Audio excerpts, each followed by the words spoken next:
It is a DJ Juendo here. Welcome back to the second part of the episode I had with Mr. Saye. Hope you enjoyed the first part of the episode. If you haven't listened to it, just pause right now and go back to listen to the first part of this episode, so the episode would make sense to you. Anyways, if you have listened to the first part, you're the real MVP. So let me get out of here and continue with the second part. Bye! This episode I've turned into therapy session. Anyways, after the girl, the quiet person. That one, the quiet person is not on the list. He's not on the list. It's not on the list. Okay, so the second person, the one that traveled to Ghana. Yeah, the Ghanaian, yeah. I've dated 2 Ghanaians in my life. You should say you know go Ghana like this. I thought as much. To go and look for your wife. True. Last year they invited me to Ghana. I should just leave Nigeria and come back there. Yeah. That it's not as bad as Nigeria. That's what they're like trying to use to entice me to go there. It's almost like similar lifestyles. The fact that it was like, the fact that I produce, I'm going to get a lot more opportunities. But I was like, nah. Okay, so who was the third person? How many people have you dated in your life? How many people have I mentioned?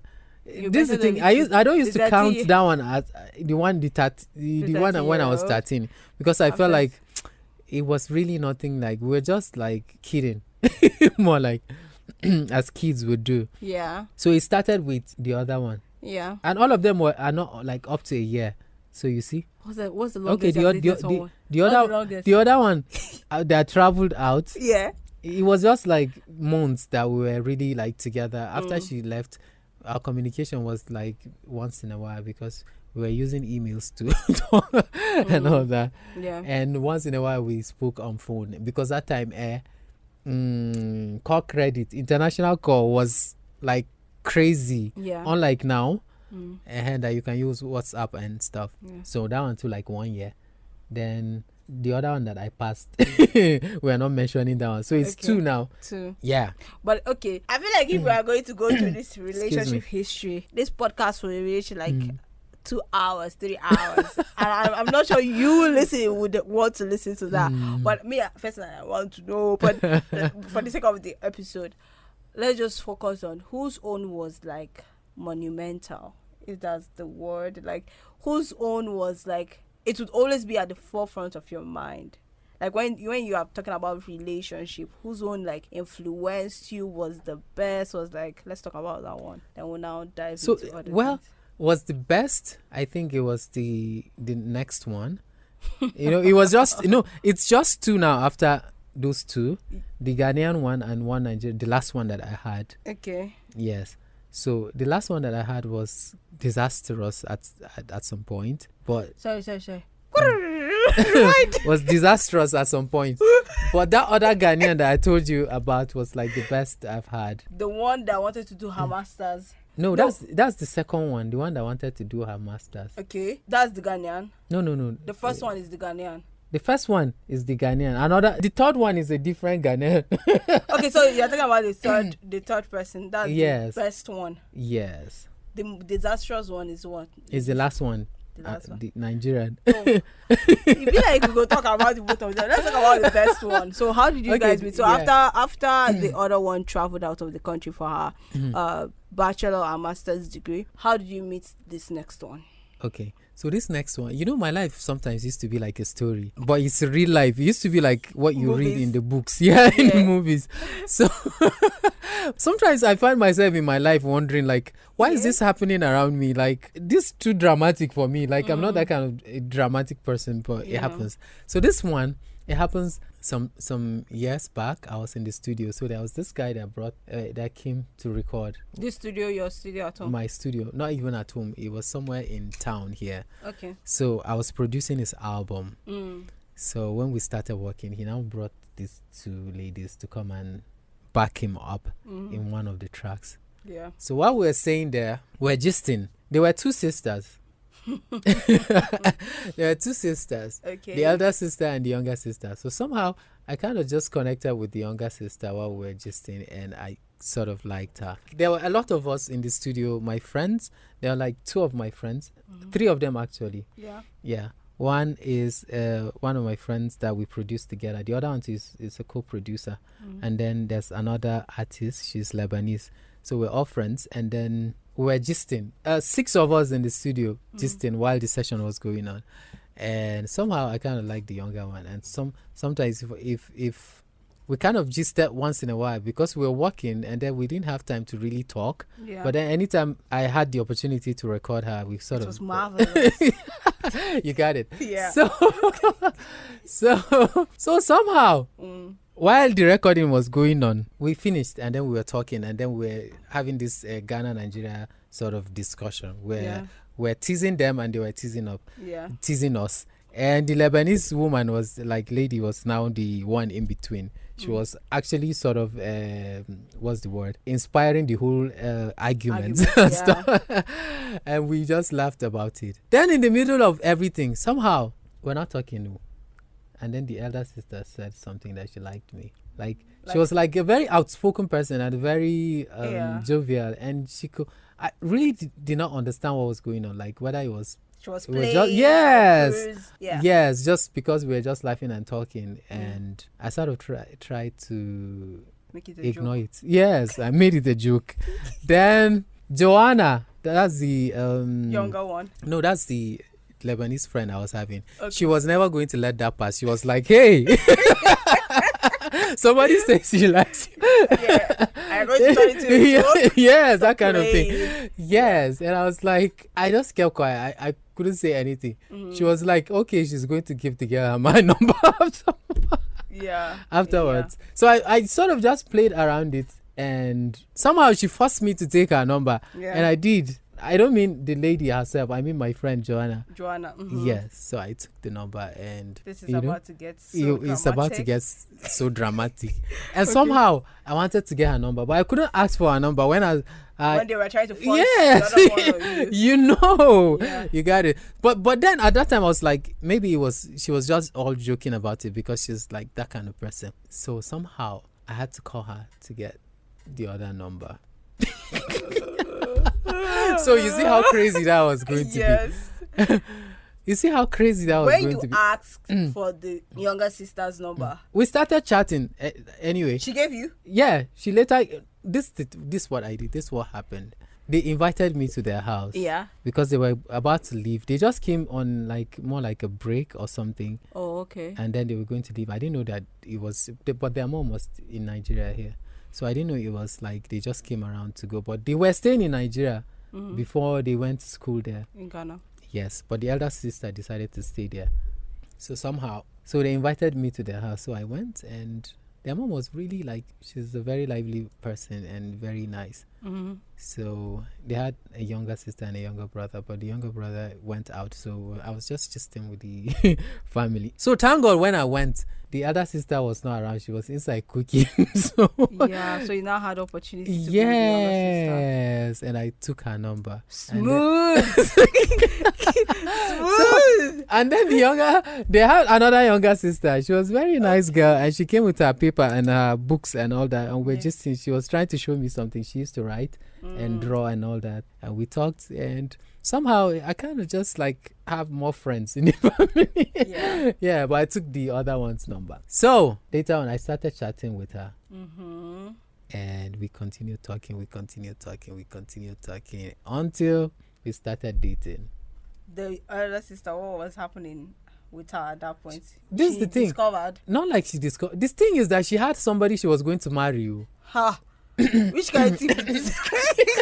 What kind of story is this? Yes, she had somebody she was already preparing to wed over there. And I don't know. So that was why I really don't understand. I didn't understand exactly what she wanted or what she was trying to do. Yeah, so in my mind, I kind of just zeroed her. I kind of cancelled her out of the equation. Okay. More like erase her own story part of it and just focus on what her junior sister. Yes, on what I wanted to do. So I didn't know that I was never going to erase her like that. It was never going to happen. I think there are a lot of things that I got to learn from that point. What? So while they now left, because they went back, they now took the other younger one I told you about, the last born, and they were taking her back to Ghana because she would go and start her own university there. Yeah. But she hasn't really finished secondary school here. But they just moved her because they're sort of moving the family gradually. When they were leaving, the elder sister told me something. But then I wasn't really talking to her. But she said something that if I am really special, she's going to come back. I really did not understand what that means. Or maybe I tried to assume that I did not understand what that means. You understand? Yeah. Maybe I just tried to. I wasn't struggling. What's the word? Putting any effort to want to understand it because I don't want to. You felt like she was playing, or just basically like you didn't. I don't want to know whether she was playing or not. Yeah, because I don't want it to be in like a reality. Yeah. So I didn't even like put my mind. I just like zero my mind, sort of just blanked it. Yeah. So the relationship with our younger sister started. Okay. And it continued. So, but then her elder sister is not aware. Mm. And nobody else was aware. So after some time, she told her elder sister. She was shocked. It's like, what? Yeah, was she mad? Like no, not like she was mad. She was just shocked. Like it couldn't be. Yeah. Like how, when, how? Yes, you know. What made it your best? Why? Because we had like a very strong connection. Oh. We had a very strong connection. She was like the kind of person we had. Not like similar personalities, but we had so much in common, and we did not have so much contrary opinions or so much difference. Yeah, that could be like cause tension and conflicts and all that. Yeah. So it was smooth sailing, and she was one of the reasons I had to travel to Ghana. Travel for the ones you love. Yes, travel for the ones you love. And I spent some days there. Yeah, I did. In their house. Yeah, but the funny thing, let me tell you what happened. What really caused us to just like break up. Unanimously break up. I used to have this unanimous breakup. Yeah. So this is the thing. The mom did not know we were going out. I told you she was nice now. Yeah, jovial. When she knew that we were going out, she was like, no way. Why? Like, what was no way about it? No way, because they have been like... She even told me before we started dating, it was like they have carved a place where they can have potential husbands coming from. So you cannot date a Nigerian. That the Ghanaian ladies have dated, like married Nigerians, have like very terrible experiences. So it's like a kind of it's like a taboo, more like, you know, to date a Nigerian. Like not even talk of marrying a Nigerian, because they had like already told them and they are aware about it. But for her, she was like breaking the rules that time, and she knew it too. And we knew it. When the mom knew, she was like, no, it's not gonna happen, not in this house. You know how it is. And so I guess that was like your proper heartbreak. You were heartbroken because you really liked her. I was, you know, but we got talking, you know. She liked me and I liked her too. And when we were talking, she said something. She told me everything that was going on. Yeah. Because even they did a conference on they did a conference meeting on her. Wow. And her sister was there, and her uncles was like, you have to leave this Nigerian guy. What has he done to you? Maybe he has done juju or something. What have you done to me? Switch off your phone. We are going to change your number and lose his number and never call him. No, don't talk to him. Since then? No, it didn't happen. They did that after like 2 weeks or 3 weeks. I couldn't reach her. I didn't know what was happening. Yeah. But later on, she appeared with another number. she found me again.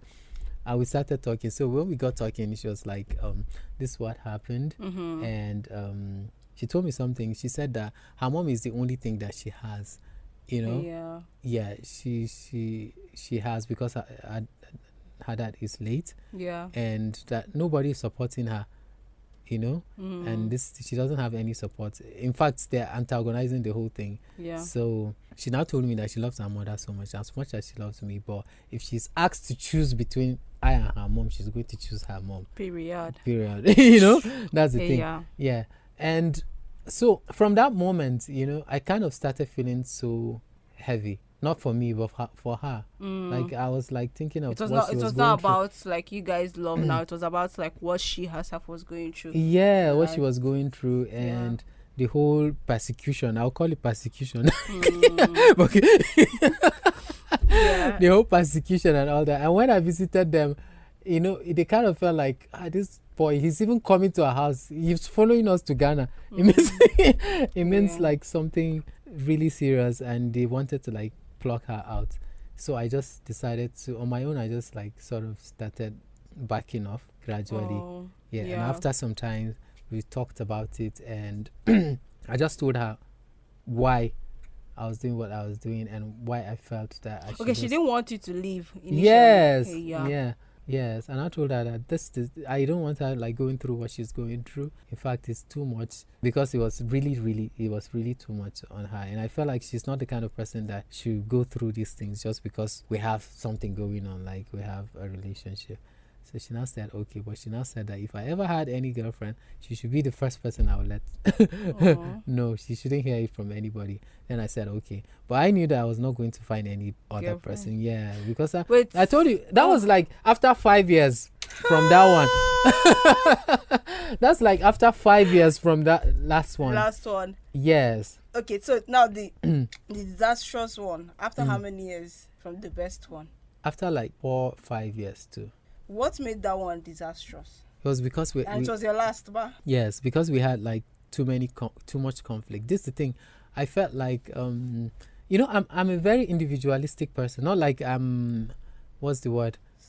I'm collaborative. Yeah. But I'm very individualistic I don't like sacrifice my identity to to fit into somebody's frame. Yeah. That's the thing.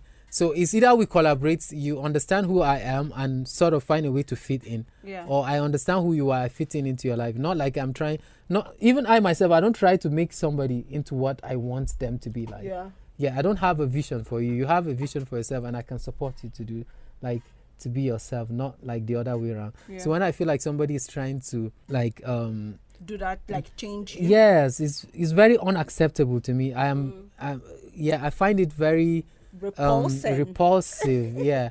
So but that's what she was trying to do, and I think it's because was she trying to make you more outgoing? What was she trying to do? She's just trying to make me what's the word, like when she wants something, she just wants it. I have to do it whether I like it or not. Yeah. Whether I like it or not, I have to do it. And if I tell her no, like something, then it's a problem. Or sometimes she says that if she has a guy, her guy has to call her like multiple times, not every day, like multiple times in a day. And I'll be like, no. Sometimes no, it's not like no, I won't do that. It's like no, sometimes I can't do that, and it's true. Like sometimes I can't do that. Yeah. Sometimes I get too busy. Sometimes I leave home without what's the word, even praying. I can just say maybe the Lord's Prayer and just move. Why? Because I need to wake up early and start something, because maybe I have something going. Yeah. Some days I don't have. Maybe it's when I come back, then I'll get to do some of the things that I need to do. So why must I like try to catch up with something in my life and then I have to call you when I know that you are okay? You're not like my wife. If you are my wife, I know that somehow I'm responsible to know how you are doing. But you are in your house and you have your father and mother.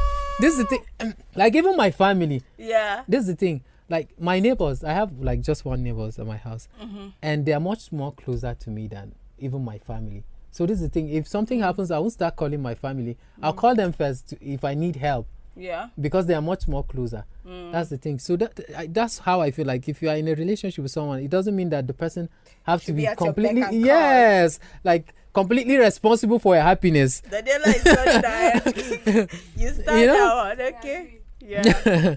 The person does not completely you don't transform all responsibility onto the person. Yeah, that's what I felt like. But she felt like I had to call her like multiple times within the day, and I was like, sometimes, not even sometimes. Like if I like somebody and I love somebody and we're in a relationship, you don't have to tell me what to. Once you start telling me what to do, it feels like I'm not doing it because like I want to do it. No, not even the control. It's just fake. You understand? If you want to do something truly from the bottom of your heart, you should do it because you want to do it and you mean to do it, not because somebody's telling you. If somebody is telling you to do it, it becomes like you're just doing it because somebody said you should do it. Yeah, and it's not genuine. That's why you had a problem with like love languages, ba? Yes, that's why I have problem with love languages, because I feel if it's love, this is the thing.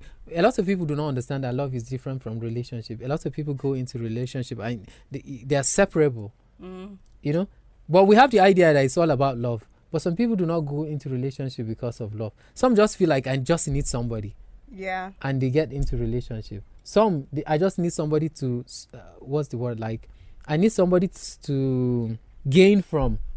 And they get into a relationship just for benefits, whatever benefit that might be. It might be for companionship, it might be for like intimacy, it can be for different levels. Yes. The form and identity. Yeah, so people just create relationship. It doesn't necessarily mean that it's based on love, but because we have the idea that relationship should be about love, and then we sort of, perceive every relationship that the central thing about the relationship is love. But sometimes it is not. That is deep. Do I even want to start processing that now? Because I actually feel like if I were to enter a relationship with somebody, we should love each other to enter into it. Yes. We should love each other to enter into it. But I understand what you're saying, because love languages has made it now that you can't even love the person the way you want to love the person.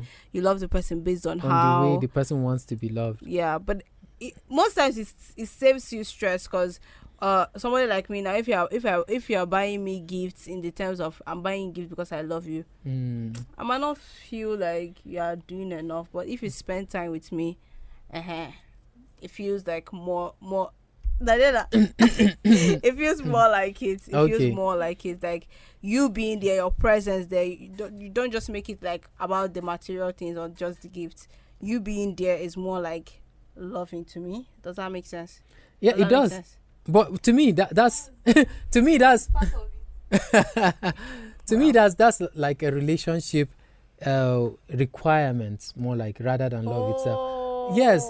Okay. Because you can actually separate relationship from love. Okay. You can love somebody without being in a relationship with them. And then love is unbounded. You don't decide to say this is love. Why? Because it's not a construct. It's a thing that is beyond like everything that we can ever imagine, and it can manifest in every way. And who are you to decide that love has to be this way to be love? Because it exists in itself actually, without us being experiencing it. Yeah. It exists in itself, and it can manifest in different ways. See, look at now. They said, "For God so loved the world, and He gave His only begotten Son." Who are you to say that it's not love? Because He's not the son that you want. You understand what I'm saying? Yeah, I'm getting it. Yeah, that's the thing. So love is actually more experienced by the person who is loving, not the person who is being loved. Yeah, because because the person that is feeling the love is the one that is doing the love action. So it doesn't matter whether the person that is receiving the love understand whether it's love or not. Yeah.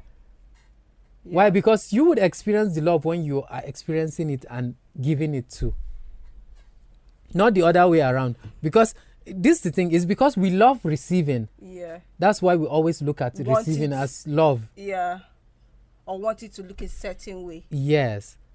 Giving is also love. It is part of love. Giving is part of love. But for the giver, he's feeling the love. That's why he's giving. Not the receiver is feeling the love. That's why he's receiving. Yes, you understand what I mean now? Yeah, I get. I guess what he's trying to say. I get when, and I don't want to actually process it because our time has gone. So I understand, like, love in itself is different. Like I can be doing things in this studio, and I'm not doing it because of anybody here. Yes. I'm doing it because that's how I express love, and that's how I can love at that moment. Yes, it inspires you to do a lot of things for people, positive things, not the other way around. You understand? No. But we're always like fixed on the receiving part of it. That's why we always get it confused, and then some people feel not loved when some people do certain things for them, and they find it, maybe they don't fancy it so much. They just feel like, I don't feel loved. But actually, if you find yourself in love with somebody, you're not feeling love because the person is loving you. You're actually feeling love because you are loving the person. You are loving the person, that's why you are in love. Not like... But truly, you are loving the person, that's why you are in love. Not because the person is loving you. Do you understand what I mean? All of you that have man in the studio, I will hear it. In case if you're not feeling loved, you are the problem. Okay, so let's just... I did not say that you're the problem. Period. I said that. Yeah, but this is the thing. Like when we come up with attachment styles and the love languages and all that, it's just a construct to be able to understand the foster better relationship between people. Through that one. Yeah, but it's not like in itself defines love. It just like helps relationships to build. Yes. Or to help manage how you even love, but yes, you can still love the way you want. Yeah, the way you are inspired to love. But then when it comes to those constructs, you should at least like maybe try to listen to the person to. Yes, that's to foster better relationship. Yeah. Yes. I'm gonna think about this. After that disastrous one, how many years till now? This like 2 years now. Okay, we're not far gone. Yeah, beyond 2 years, just like 2 years and some. Actually, the thing that started this podcast was marriage, right? Do you think that the next person you would meet in, like, maybe you have a pattern of 4 years and 5 years, so in the next 2 or 3 years, do you think that the next person you would meet, you would marry the person? Well, I hope so, but I wouldn't say I think. Why? Because sometimes when we like pressure ourselves to say like the next relationship has to lead to marriage, we are not actually given the opening for other things to happen. Yeah, for other things to happen. Yeah, that's the thing. I would say that I would go into it hoping that everything works and it leads to that. But sometimes it's not even in my hands alone. It's in the hands of two people, me and whoever I'm going to be dating. And this is the thing. Sometimes, like when you understand that some things is just beyond your power, you just have half of the power to make it happen. Then you have less, like awareness of control, trying to control the outcome. You can only control your own part of the outcome, and allow the other parts, to happen. To do their own, and you don't do like the both. Okay, so now let's just try to like sign off. God, I had a lot of questions, but relationship history don't take over. But it's because of my story, my life is just, and that's actually what I wanted, like that story part. That's actually what I wanted. Obviously, like your family members will be like, "Why are you not married?" What responses do you give them when they ask you like, "Why are you not married?" Or they try to disturb you or pressure you into getting married? I'm really like internally focused rather than what people can push. People have pushed me to do things that I didn't want to do, and I knew how it ended. Yeah. I knew that it wasn't my decision, and pulling out was not the best of experiences I've had. Why? Because sometimes going into something and pulling out, it doesn't end as well as you should. It does some damage to either you or whatever it is that you involve yourself into. And I've learned that like since from my childhood age, and that's why I don't allow people to push me, like friends or family, to push me into what I don't want to do. Why? Because I'll tell you something. Like my mom, like she has sort of like, what's the word, like arranged? No, not arranged. Like, she has if it is arranged, we'll start another episode. She has sort of like talked to me about it, but not in an overt way, more like in a covert way. She just like slide it in and just say, this and that. Well, I'll tell you the truth. Was it yesterday? I spoke to her on phone. And my mom was like, okay. After we finished, she asked me about some things and we finished discussing. And what we discussed has no link to marriage. Then from nowhere, she was just like, this December, bring your girlfriend. She was like, bring your girlfriend. In my mind, I was like, I didn't remember gisting with you that I had any girlfriend that I want to bring home or something. Why is this like coming in from nowhere? Like, this in her mind, she felt like something's wrong is happening. Somewhere, maybe. I don't know whether I don't know. Sometimes women, mothers, they used to talk to pastors and all that. It would be like, so I don't know. In my mind, I was like sensing something, but I can't place it. But I know something is wrong somewhere, because my mom has never come out that overtly to say something about that. You're sensing that maybe she has spoken to somebody else. Influenced her, in some way. So, but they're going to do deliverance. So I plan to go home one of these days to go and talk to her and tell her, see, I was like, I'm going to tell her, see, if I just want to get married, I would have been married by now. Yeah. But it's not just about getting married. Mm. I want to marry the right way. That's the word. Like, I need somebody that I have good connection with, somebody I think we can like move forward with. Yeah. Not this kind of, because society is telling you to get married. Yes, just like marry anybody. this thing. And the thing is that I'm really like very fine with myself, and I can remain like this for a very long time. If it costs for that, then for me to just get married because I want to get married. That's because people are getting married. Yes. I think people should come to this mindset you have, because even at the beginning of the episode you were like saying that you are sufficient. Do you know what it means for someone to say that they are sufficient on their own? They are complete on their own. That's like big. Yeah, it is. How did you get to that place of sufficiency? It's a whole lot of things that come together. Yeah. You know, it's for me discovering who I am and the kind of person that I am. Yeah. And my purpose on earth and what I want out of this life. What input I want to make to life generally and the world, and what legacy I want to leave. You know? So it's self-awareness and knowing exactly who I am and what I'm capable of doing and what I'm not. Yeah. You know? If I find myself in a place where I know that this is not me, I just tell myself this is not me and get away from it. I know what I'm not like made up of. I know exactly what I'm not. So when I find myself in like doing things or situations that do not align with the person that I am, I just say like, this is not me.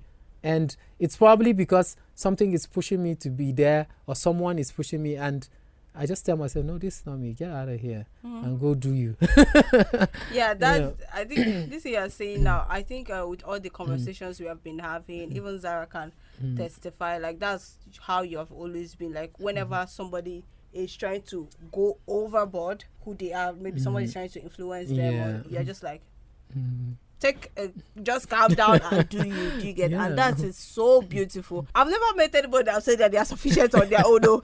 Like I've never, like in this generation we are so emotionally needy, but yeah, it's all cool. So and it's because let me say something. It's because sometimes we're on autopilot. Why? Because this is the thing, because we come to experience life from different influences, being them our parents or our peers or the media or books that we read. We just find ourselves doing things because people are doing it.